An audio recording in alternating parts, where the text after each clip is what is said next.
പശ്ചിമ Bengal governor CV Ananda Bose NSS നേതൃത്വത്തിനെതിരെ ഉയർത്തിയ ഗുരുതരമായ ആരോപണങ്ങൾ കേരളത്തിലെ സാമൂഹിക രാഷ്ട്രീയ മണ്ഡലങ്ങളിൽ വലിയ ചർച്ചകൾക്കും വിവാദങ്ങൾക്കും വഴി തുറന്നിരിക്കുകയാണ്.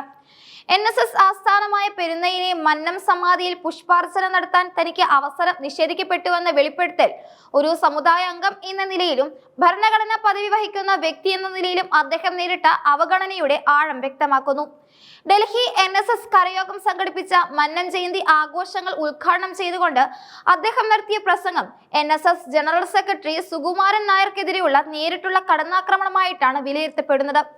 സമുദായ സംഘടനകൾ വ്യക്തിപരമായ തറവാടുകളായി മാറുന്നതിനെതിരെയും ആചാര്യന്മാരുടെ സ്മരണകൂടങ്ങൾ ഭരണാധികാരത്തിന്റെ മറവിൽ കുത്തകയാക്കി വെക്കുന്നതിനെതിരെയും ശക്തമായ ഭാഷയിലാണ് അദ്ദേഹം പ്രതികരിച്ചത്.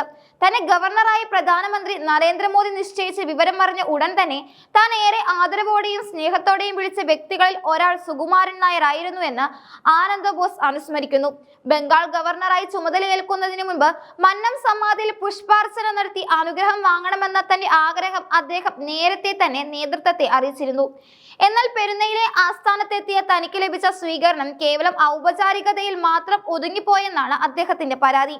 ജനറൽ സെക്രട്ടറി നേരിട്ടെത്തി കാറിന്റെ വാതിൽ തുറന്ന് തന്നെ സ്വീകരിച്ചതും ചായ നൽകി സൽക്കരിച്ചതും മര്യാദയുടെ ഭാഗമാണെങ്കിലും തന്റെ സന്ദർശനത്തിന്റെ പ്രധാന ഉദ്ദേശമായ സമാധി ദർശനത്തെക്കുറിച്ച് അദ്ദേഹം മൗനം പാലിച്ചു. സമാധിയിൽ പ്രവേശിക്കാനോ പുഷ്പാർച്ചന നടത്താനോ ഉള്ള സാഹചര്യം ഒരുക്കാതെ തന്നെ യാത്രയാക്കിയ നടപടി അത്യന്തം ഖേദകരമാണെന്ന് ഗവർണർ ചൂണ്ടിക്കാട്ടുന്നു.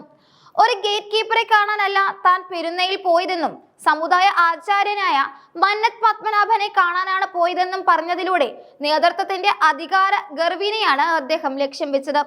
ഈ വിവാദത്തിന് മറ്റൊരു തലം കൂടി നൽകുന്നത് NSS ആസ്ഥാനത്തെ മുൻ പ്രമുഖനായിരുന്ന മുരാരി ബാബുവുമായി ബന്ധപ്പെട്ട അഴിമതി ആരോപണങ്ങളാണ്. ശബരിമല അയ്യപ്പ ക്ഷേത്രത്തിലെ മോഷണവുമായി ബന്ധപ്പെട്ട് മുരാരി ബാബു ഇപ്പോൾ നിയമ നടപടികൾ നേരിടുകയാണ്. അയ്യപ്പ ക്ഷേത്രത്തിലെ കൊള്ളയിൽ പങ്കാളിയായവരെയും അഴിമതിക്കാരെയും സംരക്ഷിക്കുകയും ഉയർത്തിക്കൊണ്ട് നടക്കുകയും ചെയ്യുന്നവർ മാന്യമായ രീതിയിൽ ആദരവ് അർപ്പിക്കാനെത്തിയ തന്നെ പോലുള്ളവരെ അവഗണിച്ചത് തികഞ്ഞ അനീതിയാണെന്ന വികാരം സമുദായത്തിനുള്ളിൽ ശക്തമായിട്ടുണ്ട്. സമുദായ ആസ്ഥാനം ഒരാളുടെ മാത്രം സ്വകാര്യ സ്വത്തായി മാറുന്ന പ്രവണത ദോഷകരമാണെന്നും ഓരോ നായർ സമുദായത്തിനും സമാധിയിൽ പ്രവേശിക്കാനും ആദരവ് അർപ്പിക്കാനും അവകാശമുണ്ടെന്നും ആനന്ദബോസ് ഓർമ്മിപ്പിക്കുന്നു. ഇത് ഏതെങ്കിലും വ്യക്തിയുടെ അനുമതിക്ക് വിധേയമാകേണ്ട ഒന്നല്ലെന്നും അദ്ദേഹം കൂട്ടിച്ചേർത്തു. തന്നെ ഒരു IAS ഉദ്യോഗസ്ഥനാക്കിയതും പിന്നീട് ഗവർണർ പദവിയിലേക്ക് ഉയർത്തിയതും തന്റെ കരയോഗമാണെന്ന ഉറച്ച ബോധ്യം തനിക്കുണ്ടെന്ന് പറഞ്ഞുകൊണ്ടാണ് അദ്ദേഹം സമുദായത്തോടുള്ള തന്റെ കടപ്പാട് വ്യക്തമാക്കിയത്. താനൊരു കരയോഗ നായരാണെന്ന പ്രഖ്യാപനം വഴി സമുദായത്തിന്റെ താഴെത്തട്ടിലുള്ള വിശ്വാസവും ബഹുമാനവും തനിക്ക് ഉണ്ടെന്ന് അദ്ദേഹം അടിവരയിടുന്നു. NSS നേതൃത്വം ഭരണഘടനാ പദവികളെ പോലും ബഹുമാനിക്കാത്ത വിധം സങ്കുചിതമാകുന്നത് സമുദായത്തിന്റെ വളർച്ചയെ തടസ്സപ്പെടുത്തും.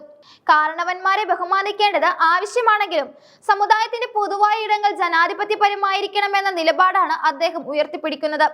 യുവതലമുറയ്ക്കും സാധാരണക്കാർക്കും തങ്ങളുടെ ആചാര്യന്റെ സമാധിയിൽ പുഷ്പാർച്ചന നടത്താൻ പൂർണ്ണമായ സ്വാതന്ത്ര്യം വേണമെന്നും അത് ആരുടെയും ഔദാര്യമല്ലെന്നും അദ്ദേഹം കൂട്ടിച്ചേർത്തു. ഡൽഹിയിലെ NSS അംഗങ്ങളുള്ള ആദരസൂചകമായി ഇന്ദ്രപ്രസ്ഥത്തിൽ ഭാരത കേസരി മന്നത് പത്മനാഭന് ഒരു വലിയ സ്മാരകം പണിയണമെന്ന സുപ്രധാന നിർദ്ദേശം കൂടി അദ്ദേഹം ഈ ചടങ്ങിൽ മുന്നോട്ട് വെച്ചു. ഈ സ്വപ്ന പദ്ധതി യാഥാർത്ഥ്യമാക്കുന്നതിനായി ഗവർണർ എന്ന നിലയിൽ തനിക്ക് ലഭിക്കുന്ന ഒരു മാസത്തെ ശമ്പളം ആദ്യ സംഭാവനയായി നൽകുമെന്നും അദ്ദേഹം പ്രഖ്യാപിച്ചു. പെരുന്നയിലെ ആസ്ഥാനത്ത് അനുഭവപ്പെട്ട ഇടുങ്ങിയ ചിന്താഗതിക്ക് ബദലായി ദേശീയ തലത്തിൽ സമുദായ ആചാര്യന് ഉചിതമായ സ്മാരകം പണിയാനുള്ള അദ്ദേഹത്തിന്റെ നീക്കം വലിയ രാഷ്ട്രീയ മാനങ്ങളുള്ള ഒന്നാണ്. സമുദായ നേതൃത്വത്തിന്റെ തണലിലല്ല, മറിച്ച് തന്റെ കർമ്മശേഷിയിലും സമുദായങ്ങളുടെ കൂട്ടായ്മയിലും വിശ്വസിച്ചാണ് അദ്ദേഹം ഈ പ്രഖ്യാപനം നടത്തിയത്. ഗവർണറുടെ ഈ തുറന്നുപറച്ചിൽ NSS നേതൃത്വത്തെ വരും ദിവസങ്ങളിൽ പ്രതിരോധത്തിലാക്കുമെന്നത് ഉറപ്പാണ്.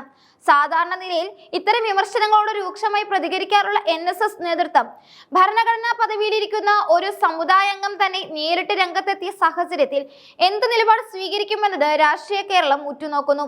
സമുദായത്തിനുള്ളിലെ ജനാധിപത്യമില്ലായ്മയും വ്യക്തി കേന്ദ്രീകൃതമായ ഭരണവും ചർച്ചയാക്കാൻ ആനന്ദബോസിന്റെ പ്രസ്താവനകൾ കാരണമായിട്ടുണ്ട്.